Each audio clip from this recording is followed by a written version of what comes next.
예, 지난 31일 이른바 구글 갑질 방지법이 우리 국회에서 최종 통과가 됐죠. 한국이 세계적 흐름에 선봉에 섰다 이런 평가가 나오는 가운데 글로벌 국가들의 빅테크 기업 규제 역시 본격화될 전망입니다. 오늘 나온 블룸버그 통신의 보도 한번 살펴보겠습니다. 자, 앞서 미국 법무부가 구글의 반독점 소송을 제기한 데 이어서 이번에는 디지털 광고 분야의 독점 금지 소송이 올해 말에 추가로 제기가 될 수 있다 이런 보도가 전해졌습니다. 이 구글이 페이스북과 짜고 온라인 광고를 판매하는 경매를 조작했다. 그러니까 구글이 운영하는 광고 거래소에서 페이스북에 특히 혜택을 줬다라는 겁니다. 이 구글이 운영하는 광고 거래소는 온라인 주식 거래 플랫폼과 비슷한 형태입니다. 그러니까 구글은 광고 업계의 거래소를 운영하고 있다. 이렇게 생각하셔도 되는데 그렇게 따져보자면 거래소 운영사가 특정 기업에 혜택을 줬다는 사안은 굉장히 심각하게 받아들여집니다. 실제로 구글의 이 사업 모델로 지난 한 해 벌어들인 돈은 무려 230억 달러, 하나로 치면 26조 7천억 원에 이르는 상황이고요.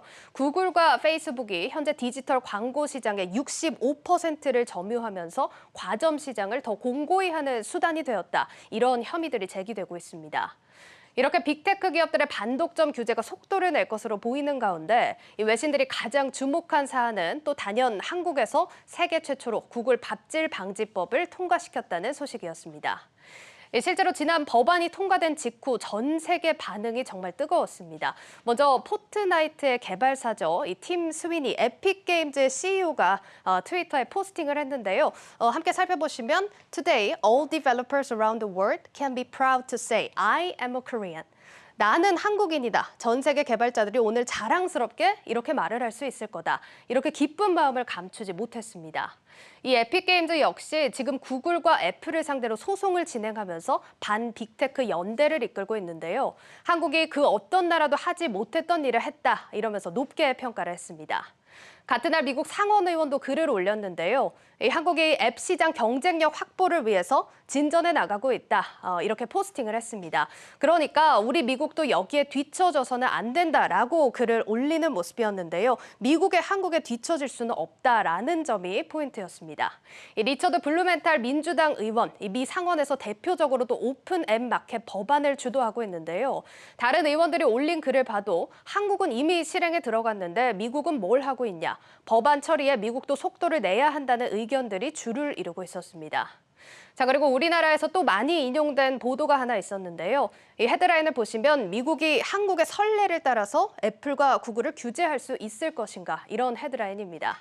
재미있는 게 온라인 반응을 보면 언제 우리가 이런 말을 들어보겠냐. 오래 살고 볼 일이다. 한국이 이제야 선진국이 됐다. 이런 얘기들이 나오는데요. 정말 한국의 위상이 달라졌다라는 생각이 들었습니다. 실제로 외신들도 이번 한국의 결정이 굉장히 중요했다고 평가하고 있습니다.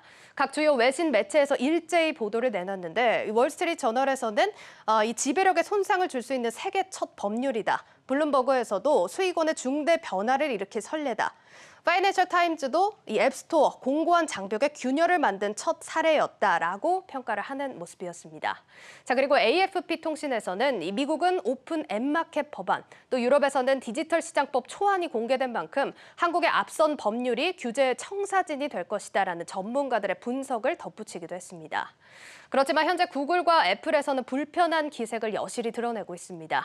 여기에 이제는 미국에서 페이스북까지 같이 겨냥해서 규제를 하겠다 이런 이야기도 나오는데요. 글로벌 국가들의 빅테크 독점 논란과의 전쟁, 그 선두에 한국이 섰다는 평가가 나옵니다. 앞으로 세계 속에서 큰 흐름을 주도하는 많은 시도들이 나오길 바라겠습니다. 앵커 브리핑이었습니다.